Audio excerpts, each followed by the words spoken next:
All right, thank you so much for tuning back in to another reaction video. My name is Chris. My name is Sam. And we are Offset. Era. Woohoo! Yippee. All right. Yeehaw. All right, we're back with the next part of our Queen of the Murder Scene reaction series. Yep. We are on part 12. Smack in the middle of chapter 4. Yes, we just started chapter 4. We just got done checking out Psychotic. Love the vibes on that one. Yep. Very reminiscent of like Green Day or Offspring or something to that effect with their own flavor. Little chants in there. Yeah. A lot of cool running bass lines, and even though it was a fast and pumping song, I loved it. That was super cool and high energy, and can't get enough of that kind of stuff. So yeah, hope there's more where that was coming from. We are now moving on to the next song in the series, which is Hunter.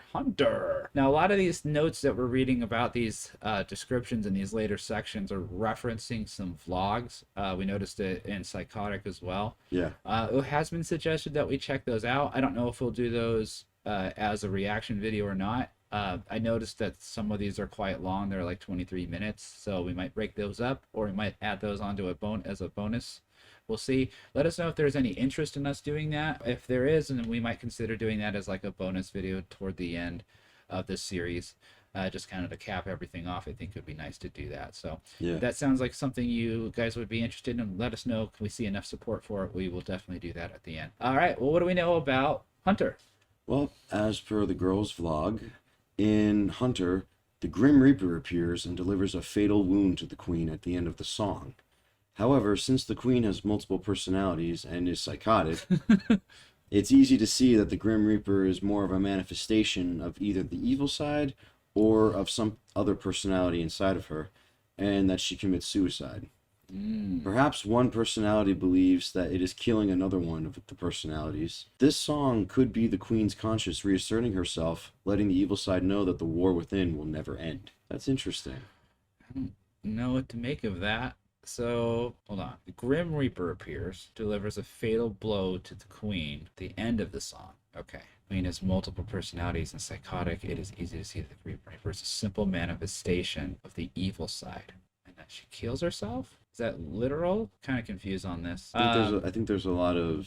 It's like double talk. Yeah. It's like she gets fatally wounded, but she doesn't die. But it could be one of her personalities, but it could not be. It could be letting. So it's very vague. It's open. I think it's left open to listener interpretation. Yeah, I guess so. We'll have to look into, and maybe there'll be some lyrics on this one we can look at, because that does seem a little weird to me as far as an explanation goes. But all right, cool. So what we do know is that there's a war going on. Somebody's trying to let go of somebody, and we're really just not sure. I think it's to tell you that there's this war going on. It's never going to end. She's fighting with herself. It's just a war going on. So the struggle, right? We could just call it. You could have called it struggle.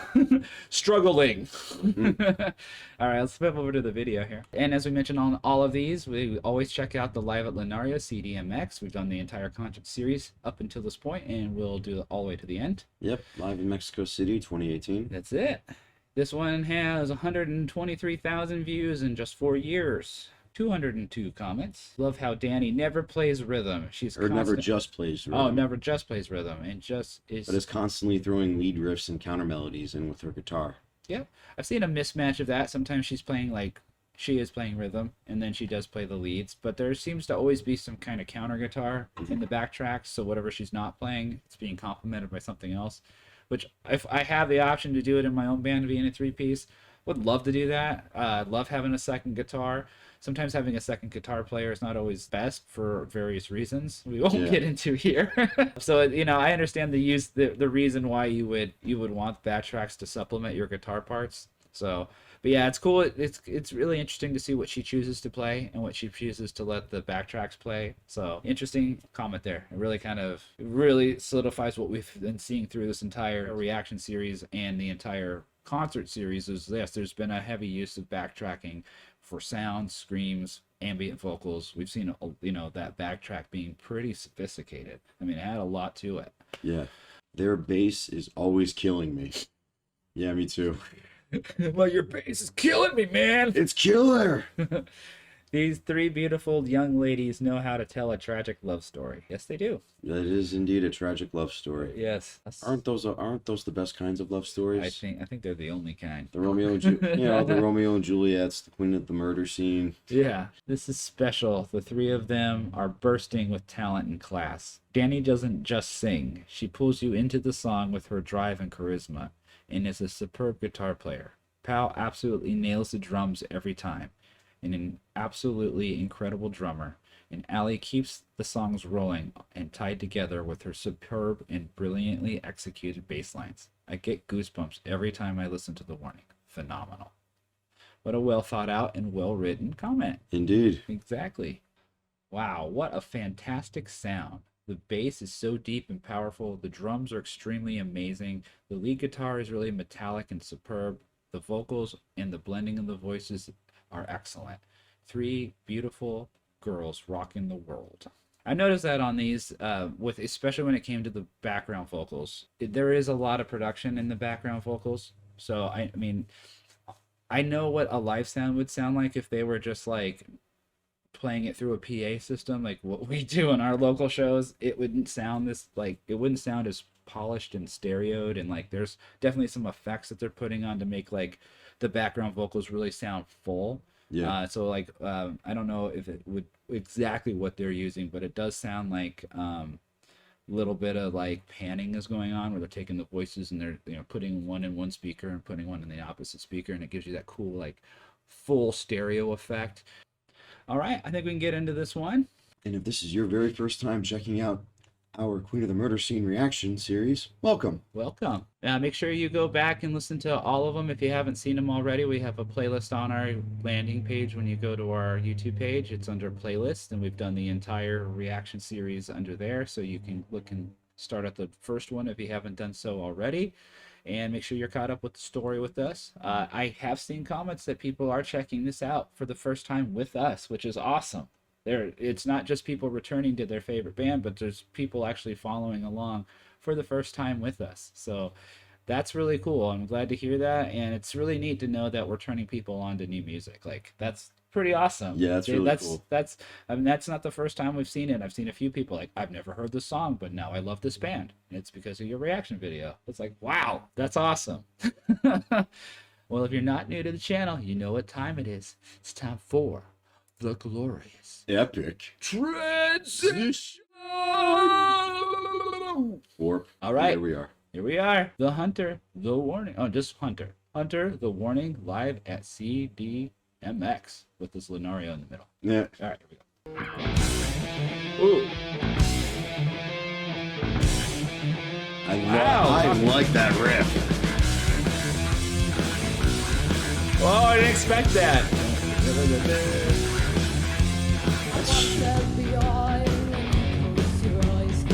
That kind of made me think Black Sabbath.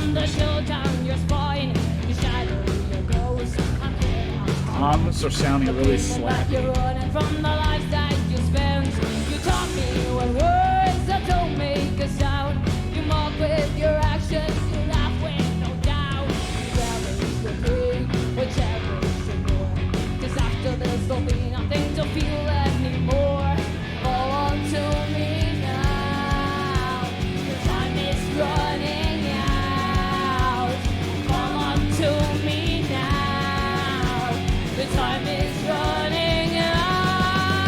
So that's a perfect example. If you listen really closely to the background vocals here, they're panned pretty hard to the left and right, and you guys will have to listen to headphones to see what I'm talking about. But yeah, I hear it too.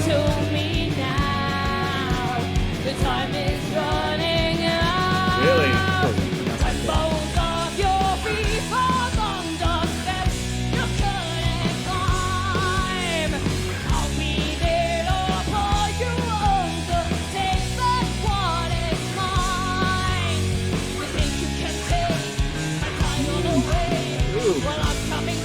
Do do do do do do do do. That sounds like something you would do. Yeah. Do do do do. Now that's a tasty lick, just enough to pop out there.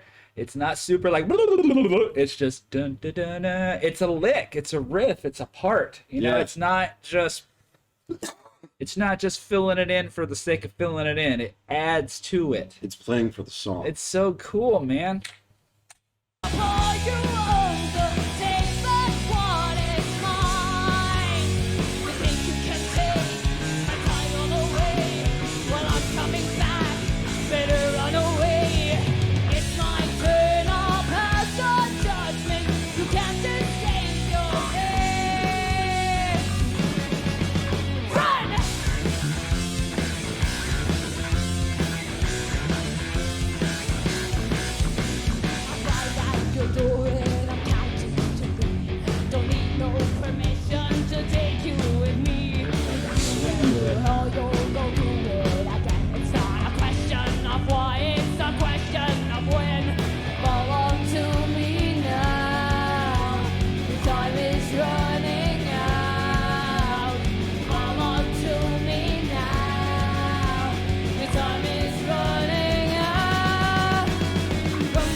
Does it remind you of anything?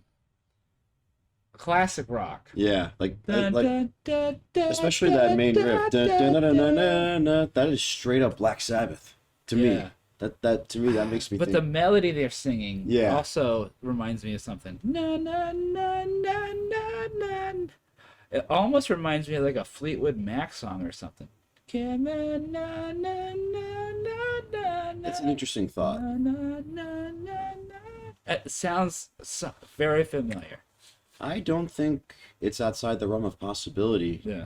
that Fleetwood Mac served as an influence. I mean, Oh man, they probably influences the people that they're influenced by. I mean, Yeah, right. Fleetwood Mac is. right? Same thing with Black Sabbath. Yeah, it's just you may not even know that you're influenced by those bands. They're so influential. Like Exactly.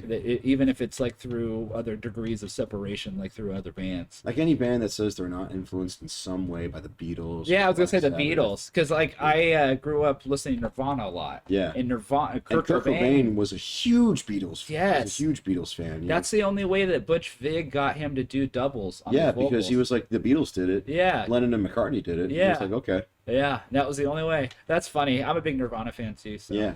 You can tell we like music. If you haven't watched any of these videos, one thing you'll realize about us is it just goes And that's on and on. Well, that's and actually on. what kind of makes, like some of those classic bands, like, bands, who weren't just emulating bands that are in their camp. Yeah. Like a lot of the heavier bands, they say that they list all these other heavy bands as their influences. Mm-hmm. So it's not much of a surprise that they sound just like them. Right. Whereas other bands like Judas Priest, they're huge fans of the Beatles and the Rolling Stones. Mm-hmm.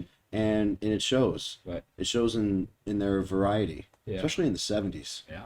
Like if you listen to Side Wings of Destiny, it is an experience. The time is running out from both of your feet, both on the steps you couldn't climb. I'll be there, I'll hold you undertake, that's what is mine. You think you can take my time away? Well, I'm coming back, better run away. It's my turn, I'll pass the judgment. Pretty cool, like halftime to full time. I dig that. Run! Ooh. Oh, I like this riff change. Nice. Oh, there's some whispering going on. I'll say it before, I love her toms. Yeah. Oh, that I is- love this. That is straight up Sabbath. I'm loving this. When both of your feet fall on the steps you couldn't climb, I'll be there to hold you under, take back what is mine.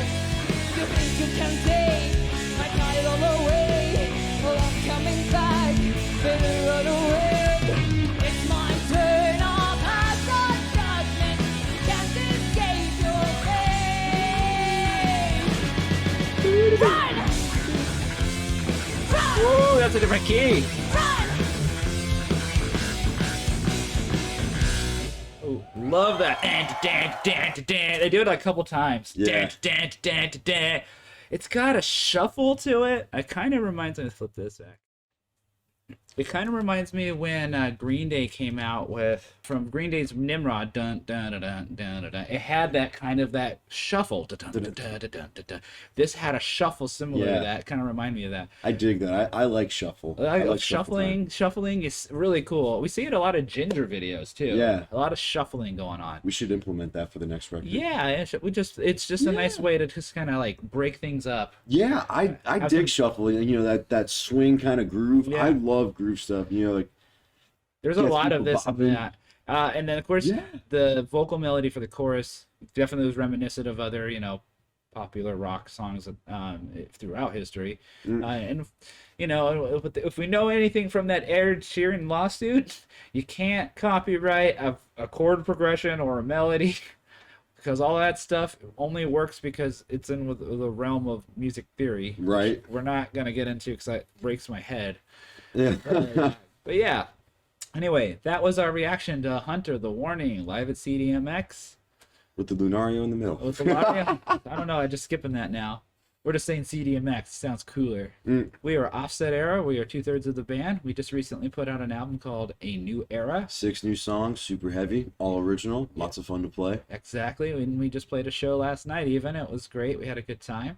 Yep. I'm trying to help out our local venue here called Ollie's Pub. Records and beer. That's it. They have a GoFundMe that they're just asking for some help to keep open during the Florida off season. Yeah, given its off season and given Hurricane Ian, which we all weathered last year. And then COVID before Yeah, that. COVID before that, so it's been like one whammy after another. Yeah, so small businesses are hurting. Yeah. And this one kind of hits home for us because it's the It's home. It's home. It's home for me especially. Yeah. You know, because I go down there to hang out, not just for playing shows, but for checking out other shows, hanging out on off days. Mm-hmm. You know, I often say to the owner, if you didn't close, I'd never leave. I mean, he's got records, he's got beer, he's got Wi-Fi, he's got a soundstage. I'm usually there with one guitar or another. Mm-hmm. He's got a couch. All I need is a blanket and a pillow. And then we also just got shirts. So if you want a shirt, I'll throw the email up on the screen here. You can send us an email and we can get figure out the logistics of getting you a shirt. There are awesome shirts. Yes. Go buy one. Yes. And then we have some shows coming up. That's right. Next month, July 13th, on a Thursday, we're going to be at Ollie's again. Yeah. With the wonderful, wacky green jelly. Woohoo! Our friends Mommy's Little Monsters and Kindly Shut Up. And DJ Ricky making some soundscapes for us as well. Making some soundscapes for the show as well. Yeah. Fun stuff. Yeah. And then that Saturday, we're going to be with Iris One and Chasing Airplanes. That's going to be a heavy Saturday. Yes, it will be. All right. Well, that's the end of this video. Please subscribe if you haven't already. Check out the rest of the Warning series if you haven't done so already. And we will see you in the next one. Take care. See ya.